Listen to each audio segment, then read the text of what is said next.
then let's start with something that basically covers off half the entire month of shows, the X Division. Yeah, because this is a big X Division month, which in turn means pretty good month. Yeah, so if you remember, Sanjay Dutt qualified for the Super X Cup, and they announced the Super X Cup tournament, which covered all of TV this month, all of the tournament matches, building up to the final, which aired on the pay-per-view. Starting July 22nd Impact, in which in the opening round match, Sanjay Dutt faced Samoa Joe in a rematch from Slammiversary. And it was really good. Everything in the X Cup is good. Yeah, it's a good tournament, isn't it? Like, this is a very good tournament. And it makes all TV feel good too, and it actually makes TV feel important, because it's not just random X Division matches, it's X Division matches with stakes. This might have been my favorite full month of Impact, like in terms of them just It's up there. building a pay-per-view over TV, because I think the main event angle rocks, and I think there's just a bunch of good X Division stuff, and like tag division is a little flat at the moment, but other than that, I think everything's kind of going pretty well at the very least. Yeah, it's fun. There's a couple things, but like I forget which episode, but one of these episodes I was like, that was so jam-packed that if you told me that was the best episode of Impact up until this point, I would be like, yeah, 100%. Yeah, and we've had a few of them. And like Impact feels like a real show this month, because you do get, like, on this show, you get Sanjay against Dutt, you can get Styles against Matt Bentley, and those are just two like good meaty TV matches. Yeah. And this was, I might even been this show that I was thinking about, but yeah, it's a good show. So Joe against Dutt, these two are perfect for each other, because Joe will kill him, and Sanjay has great plucky babyface fire, and Joe gives him more than he probably still ever should, but it makes the match better and it rocks, and Sanjay hits like big flip dives, and it just rules. It's so good. It's interesting how much Joe does give away in all of these matches. Like, he's not a guy who kills his opponents. Yeah. Despite having that aura of being a guy who kills his opponents. And like the AJ match, which we'll talk about in more detail in a second, like he gives a ton to AJ. If anything, he's on like the back foot for a lot of the match. Yeah, and that makes a little more sense because it's AJ, who is a guy who is a world champion. Who's arguably the guy in this company.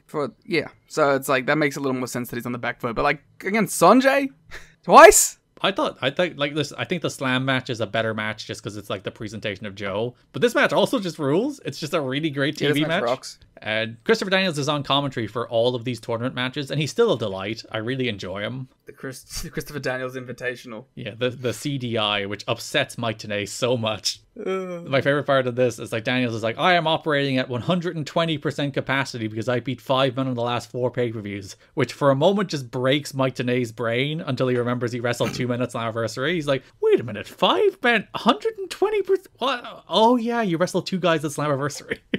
I like that Mike Tenay's bullshit detector is constantly going off with Christopher Daniels. Oh, they're like a bickering married couple. I really enjoy it. Yeah. Daniel should be on commentary for every show. I'm surprised because like he is on commentary for half of the matches in 2005 basically.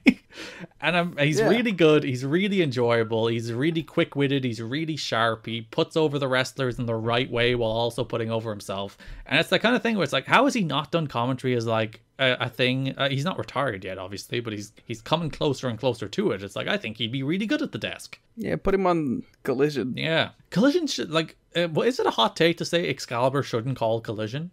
Even for his own safety. Yeah, to give him some, but like it should sound and feel different. It should have a different lead announcer. I don't think Excalibur should call Collision. Ian? Well, I don't mind who it is. Well, ideally someone good, so Ian would work. But like, it should be a different team. It should be a team that's not on Dynamite. Yeah, I'd agree with that. I loved that they went to break pretty quick in this match and came back from break with Joe just fucking himself through the air, elbow suicida to Sanjay. Yeah, that's the thing, because like, and before that too, he was on the back foot this entire part of the match. So it was like, Joe getting beaten up. We go to black, we come back, and then Joe just kills him. And you're like, oh, Joe's in charge now. Joe rolls the STF right into the Coquina clutch for the win. Franchise tries to get comments from Joe after the match, but Joe doesn't say anything. Like building to this Joe franchise match. Yeah, Joe says nothing and walks away. I wonder, is that a thing? Because like, there's another moment at the pay-per-view where it's Franchise is like, give me the respect I deserve when trying to interview Joe, and Joe talks for the first time is like, I just did give you the respect you deserve, and left. It's like, fuck yeah. And Franchise makes all those franchise faces. Yeah, it does feel like we're building to Joe franchise. Listen, there's worse matches you could do, I guess. Bound for Glory. It's the dream match that we were all waiting for. Joe franchise. The main event of that episode is the second first round match. Ric Flair. AJ Styles versus Matt Bentley. Yeah, I also was into this. Notably, It's not as good, Matt but Bentley. it's still good. Yeah, Matt Bentley. And the Bentley bounce! Yeah, so Don explains that due to a legal situation, he's called Matt Bentley, because that's the name his mama gave him, and nobody can take it away from him. Great line. Tracy distracts AJ as he pulls her up by the hair, but allows Bentley to turn the tide. What a hero. He's just trying to attack a woman. It's fine. Which is, sadly, a babyface move in 2005. Yeah, it's a babyface move. There is nothing that gets a bigger pop in wrestling from the years like 1996 through probably 2023 than a man attacking a woman. Yeah, I was going to say, did you not see the, Fred Ross and Juice Robinson match? Ugh. Bentley tries to use Tracy's shoe to win, but AMW come out, intervene. AJ pins Bentley after a Storm super kick to continue the battle of the super kicks. Which has a tremendous payoff. July 29th Impact. Alex Shelley faces Shocker in their second match. Shocker. Again, it's still awesome. Great chemistry, really fun. Shelley is great. That's it. Yep, nailed it. You should, if you haven't seen the Shelley Shocker series, just watch them at this point. Check them all on. They're all, short. Yeah, they're all 8-minute matches. You can watch them in a half hour. Yeah. They're just delightful, fast-paced wrestling. And then be, excited that was on, American TV. Well, American internet. It aired on, the Sunshine Network. There you go. And a Real Player. The network are all angling for, and you could download it in your uTorrent if you want it. This is the kind of match that should be uTorrented exclusively, I feel. Shocker versus Alex Shelley. This is the kind of match you stumble across on a grainy YouTube video that you're like, oh, this happened? That's the way that match would be discovered. This is famed matches of one Mercedes Moné. Oh yeah, that was on the screen, wasn't it, when she was watching Slammiversary 2005 for some reason. This show also aired on my 9th birthday, 7th, 8th, one of the birthdays. I think it was your 8th birthday, but sure. It was 8. I got there eventually. I know the year you were born. I'm a good friend. I was gonna say, I said 9 and got it wrong, but then I was gonna say 8 and then my mouth just said 7. So I was like, fuck, now I sound like I really don't know, but I knew it was 8. When was I born? I don't know. Shocker attempted to get out of working the last pay-per-view and tapings, calling from Mexico the day before to say he had a bad back. When they noted he was still working in Mexico, he claimed he could work there without aggravating it. They pressured him to fly in, which he did. He's like, yeah, you got me. It's the classic, you ditch work and you run into your boss and the shop you're in, it's like, fuck. Or you've gotten out of school and then your mum comes home at lunch to check up on you and you're playing video games in the lounge room. You're like, no. He's seemingly having trouble adjusting to being a superstar all week where everything he does gets over and he's presented in such a big time way, and then coming into Impact where he's just a guy. He's walking down, kissing his biceps, getting no reaction. I thought that was just Dave going, oh, he's having such a hard time being a superstar all week. Everyone loves him and he's the biggest deal. You read that with a lot more sassiness and sarcasm. Yeah, because you were reading it. King of Sass. So maybe he doesn't want to come in. But yeah, Shelley wins with Shocker's own cradle, which I think is the Shockwave, but I think Mike TNA calls it something else this month, so they might have changed it. Shock treatment. We'll mention it here because I don't think it really matters anywhere else. James Storm versus Matt Bentley in the Battle of the Super Kicks. Which ends with no super kicks. Which is sick. Yeah, but the Battle of the Super Kick ends with James Storm hitting the 8-second ride for the win. It's perfect. How do you think it is? Because Mike TNA and Don West at this stage have 2 years of calling Michael Shane. Yeah. How hard do you think it is in your brain? And this is a tape show, so maybe it's a little easier in that regard. But to be calling these Matt Bentley matches and being like, Matt Bentley. I don't know, because they were already getting used to calling him a fake name anyway. He does have 4 different names. You're not wrong. They probably call him Matt backstage, so. It is the name his mama gave him. Can't take it away from him. So they probably just had to swap their brain a little bit and they were fine. And it is a tape show, so they can fix it if they get it wrong, I guess. And they're professionals. And they spent the last 6 weeks redubbing DVDs, so they're fucking sick of them. Yeah, they're like, we get it. We know your fucking name. Petey Williams defeated Chris Sabin in a Super X Cup first round match. This was the least good of them all, but it was still good. Daniel's pointing out I beat both of them. Which is great. One of my favorite little touches, if you remember, their first match was built all around the fact that Sabin has the counter to the Canadian Destroyer, and first spot in this match, Petey goes for the Destroyer, Sabin does the same counter. It's you guys, you doing little long-term stuff. You guys, you get it. No one else gets it, but you get it. TNA, of course, brings up that Chris Sabin is the winner of the first Super X Cup. And Yes. again, speaking to Daniels being like real quick-witted, he's like, he only won it because I wasn't in it. Which, by the way, if you've never seen the Sabin Hoopy match, the finals of that first Super X Cup, which might be better than any match in this tournament. Well, yeah, it is. And it's one of like the biggest sort of undiscovered gems that a lot of people haven't seen. Yeah, it's very early in Sabin's career. It's the match where you look like a lot of Sabin's 03 stuff is pretty good. It's fine. It's like nothing special, but you're like, there's potential there. And then you watch the Hoovy match, it's like, oh no, he can be great. Like, this dude can be great. Yeah. A1 distracts Sabin, allowing Petey to hit a tornado DDT off the apron. TNA and Daniels are sniping at each other over the CDI, which I really enjoyed. Because he's like, Chris Daniels Invitational, and Chris Daniels is like, Christopher Daniels Invitational, thank you, Birch. Michael. Michael tonight makes me thoroughly uncomfortable. Michael. Just countering him being called Chris with calling my today Michael. It's just like, they're such a bitchy married couple. It's so good. I like that also that Don takes like a back step whenever these two are on commentary. He's like, I get it. I'm just calling the match here, guys. I'm not getting between you. Yeah. The classic son who doesn't want to take a side between his bickering parents. Yeah. Sabin hit the Cradle Shock. A1 distracted the ref. He got a visual pin. PD hit Sabin in the gut with a hockey stick and followed with the Canadian Destroyer. He will face AJ in the semifinal. What a cool tournament. It's just like, only the final is like go out of your way to see, but it is just, it fills the entire month with just good 8-minute X Division matches on TV. And that's the thing. They're all 8 to 12 minutes on TV. They're all like quick, fast, good wrestling, not like clawing your eyeballs out, boring, slow, not 2 minutes. You don't get anything to sink your teeth into. It's just like the perfect pacing of a TV tournament. And it's like, the matches are cool and good, which is a lot better than like, here is Apollo singles match with David Young. So you're just like, yeah, thank you.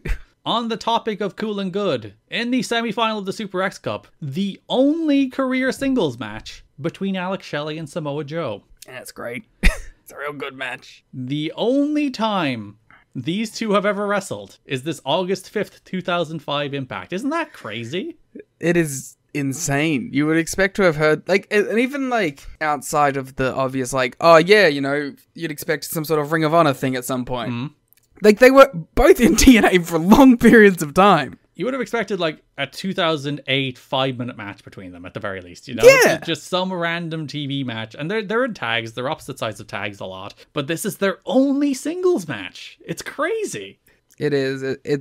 It's pretty wild. How did nobody else run this match? How did everybody looked at the state of the Indies in 2005 and only TNA once thought Joe and Shelley?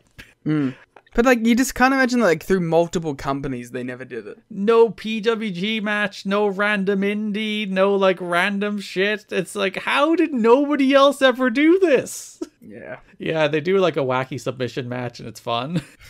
It's one of those that has like a chaotic, sloppy is the wrong word, but like there's like a live ammo element to it. Oh yeah, like it's like the fun kind of sloppy. Or it's just two guys going out there trying to out wrestle each other. Daniel's on commentary, AJ watching from a monitor, and PD watching on from the ramp. There is a small hint of a Joe's gonna kill you chant for I think the first time. That's the first time I remember it. Was that a Ring of Honor chant? Yeah. So I seem to remember them getting some Joe is gonna kill you. But post TNA or pre TNA? Pre? I think so. I'm just going to claim TNA invented it. These fans why not? Right here in the Impact Zone invented Joe's Gonna Kill You. No one who's listening to this show has ever seen a Ring of Honor show. That's true. There's no way to prove otherwise. I do like the matches, like them going like submission for submission, a lot of it on the mat. And then the end of the match is Joe just strikes the shit out of Shelley and Muscle Buster's cooking. Like Joe just turns it up a level and just beats him. Yeah. Because Samoa Joe is very, very good. But it's actually like my favorite kind of switch that he does. Is that like he'll turn it around and just start beating ass. Yeah, they like go move for move, and then he just slaps the shit out of you and Muscle Busters. Yeah, it's like, well, yeah, which is like an interesting facet to his character. Like he doesn't just come out guns blazing and try to murder someone. It's like he enjoys the hunt. And then he's just like, I want to beat you now. And I can, because I'm Samoa Joe. Yeah, now I will, because I've deemed it, this is the time for me to do it. Petey Williams, AJ Styles is your other semi-final match. I thought Petey might win. You thought you were getting Joe and Petey on the pay-per-view? I did. I kind of thought we were going to get Joe Petey. D'Amore is so in with his boy that he's going to book him to win the Super X Cup. Well, I just thought they might save the AJ thing. So I was kind of shocked when Petey won. Wait, when Petey didn't win, sorry. Daniels is on commentary again, and Daniels addresses a comment to Dawn and Martinez. It's just literally, it's like I'm not even here. I love them. Put them back together now. That's your Collision announce team. Christopher Daniels and Mike Tenay. And Paul White. Sure. Daniels needles Styles on commentary for losing the world title in his first match, which is like wonderful petty nonsense.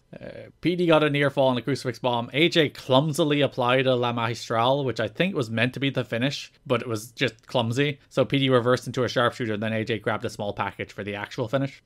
So your Super X Cup final at Sacrifice is the phenomenal AJ Styles versus the Samoan submission machine, Samoa Joe. I mean, it don't get much better, do it? Did you like that match? Oh, Samoa Joe versus AJ Styles? Yeah, you know, the two wrestlers were pretty good wrestling here at pay-per-view. Yeah, you know, I thought it was pretty good. It's no Hoovy Saban. I think, legitimately, I think Hoovy Saban's a better match, but... I mean, it is. Like, Hoovy Saban, I think we were like 4.25 to 4.5 on. This is 4 to 4.25. So I was like, it's not like blown out the water, but like that was like legitimately insane that took place. This is just a really good Samoa Joe AJ Styles match happening on a TNA pay-per-view, which I'm not gonna like knock because it's nice to have 4 Star Plus matches on TNA pay-per-views every now and again. Yeah, it's great. Fucking, I assume everyone's like seen this at some point. Yeah, because I think of the two, the turning point match between them is the better. And then none of their other TNA matches, I think, touch either of these. They're all pretty good, but like this and then the match later in the year are the two Joe AJ matches, I think, full stop, even inside or outside of TNA. Like, their WWE matches are kind of terrible. Yeah, it's just Joe is a monster, and there is like no greater counterpoint to 2005 Samoa Joe than 2005 AJ Styles. They're just like the perfect two pro wrestlers for each other at this moment in time. Of like, we talked about how AJ just takes insane bumps for literally everything, and you watch this match and he takes insane bumps for literally everything. Like, every move, every There's bump, a reason every you strike. always ask about like who's going to be the Joe for whoever this hot high flyer is, because it helps mold them into a more complete pro wrestler. It's just like that combination. It's the thing about Ospreay. It's like, there's a Joe out there for Ospreay. I'm sad he's never found it, really. No. Well, but like, he kind of did it by himself. But it would have been nice to have someone slap it into him. Let me pose a question to you, Garrett Kidney. Was Vader Will Ospreay's Samoa Joe? If you took the two men from their respective primes, that match would be fucking awesome. It'd be like the greatest of all time. I do think if you're to ask Will Ospreay which match taught you most about the wrestling business, the Vader match is probably up there. Oh, and he put Vader over? What a thorough learning experience that was for young Will. And you know what? The thing is, even if I'm Will at that point, like my star is rising, blah, blah, blah, I'm still putting Vader over. Why not? Yeah, it's a fucking Rev Pro show. It doesn't matter. Yeah. I mean, I wouldn't do it in Japan. That's probably a bit of too big of a stage. Well, Vader's a bigger star in Japan. It might be a bigger deal in Japan. Yeah, but like, that's what I'm saying, especially if you beat him in Japan at that point. I wonder how many Japanese fans even knew that had happened. I don't think many Western fans remember that has happened, never mind Japanese fans. Is that like just a weird thing that people on Twitter from that era know? Yeah, I think so. Are we the niche creeps? We are the niche creeps, because Will wasn't like he was like on the cusp at that stage, but he wasn't with like world-renowned star he is now. And like, it was it literally, it was a match that came from Twitter, so it's all the Twitter creeps that were there and saw that match posted into existence. But I just assumed that people knew. I don't think people remember the Will Ospreay Vader match. Okay, everyone. Well, no, they're all creeps that are listening. All you sickos out there, all our best friends are all Twitter weirdos too. Well, okay, if you're a sicko who listens but don't have Twitter, get in the Discord and let us know that you A, did remember the Vader Will Ospreay match, or B, did not remember it. Who is... I can't remember the exact tweet, but it was like Vader tweeting like, who the fuck is Sudu Twa? Yeah. Oh, yeah, tweeted about Rover. That's good. That's good stuff. Yeah. R.I.P. Vader. One of the undisputed greatest posters. You think I was going to say wrestlers? Nah, posters. Yeah, and this shit doesn't happen on TikTok. Yeah! You don't get this on Instagram. You probably get a lot of Vader on Facebook in that era, I'd imagine, but not fun stuff. Yeah, not him calling out Will Ospreay and then beating him. Yeah, and then the match happening and then beating him. It's so good. Bless Twitter. It has only given us good things, except the bad things. Except the Nazis. So that does bring us back to Joe and AJ. Joe is wearing black and white tights. My long-time conspiracy theory, that means he means business. Which is funny because I think it's like one of his like less good color schemes. You're not a fan of the black and white? No, it's kind of dull. I want peach. I'm going up as... Peach is his other one where you like, if he's wearing the peach, it's going crazy. I do wonder, like, maybe even it's not even a subconscious thing, but when he's like picking gear, and I wonder do wrestlers actually think about this? It's like... We have wrestlers that listen. You get in the DMs, alright? Yeah, let us know, do you have the I'm trying tonight gear? Versus, we'll slap on a few holds, do a couple of falsies and get out of there. Alright, wrestlers who are listening, get in the DMs and tell us, do you have the this is my trying gear? We will be inundated. The only wrestler so far we've DM'd is Conan. Alright, Conan, get in the DM. I'm going to DM him right now. Conan did send us a DM saying, do you listen to my podcast? To which I replied, do you listen to my podcast? Then he sent a plug to his podcast and then replied like 10 minutes later, once again asking, do you listen to my podcast? That is our extensive DM exchange with Conan. Conan, a big star of this episode of the show. He's all over the place. We still have a freaking Conan angle to talk about. Are you typing a message to Conan? Yeah. Please read the message you're typing to Conan. I think you should read it. Oh, I have to switch Twitter accounts. I'm logged into the other one. Hit send. Sorry, I was making sure I didn't have spelling mistakes.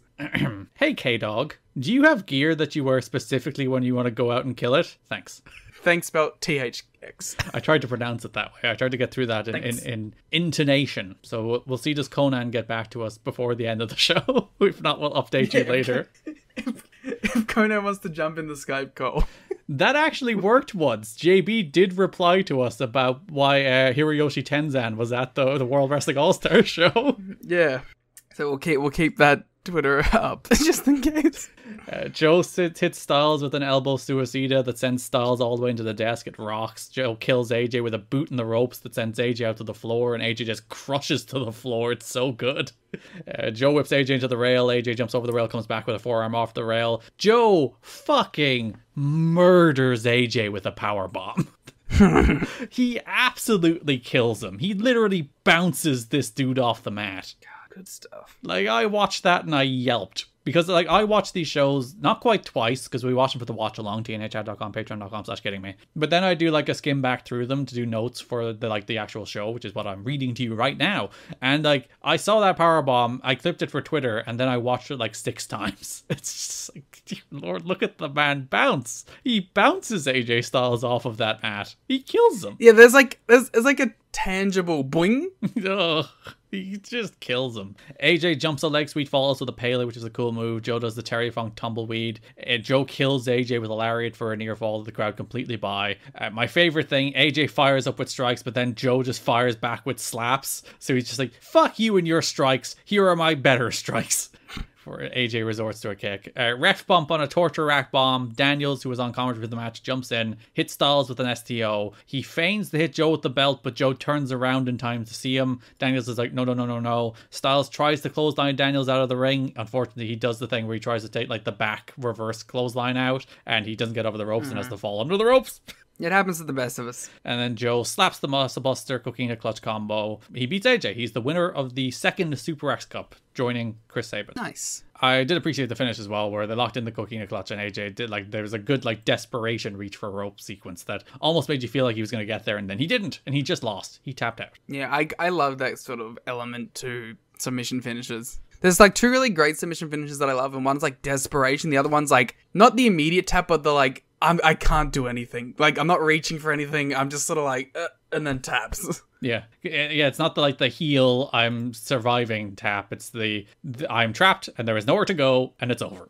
Yeah, like, it works really well with the Coquina Clutch too, because like, they'll have this moment of like they put their hand up to like in front of their face almost, and they're just like, this isn't happening, I'm going out.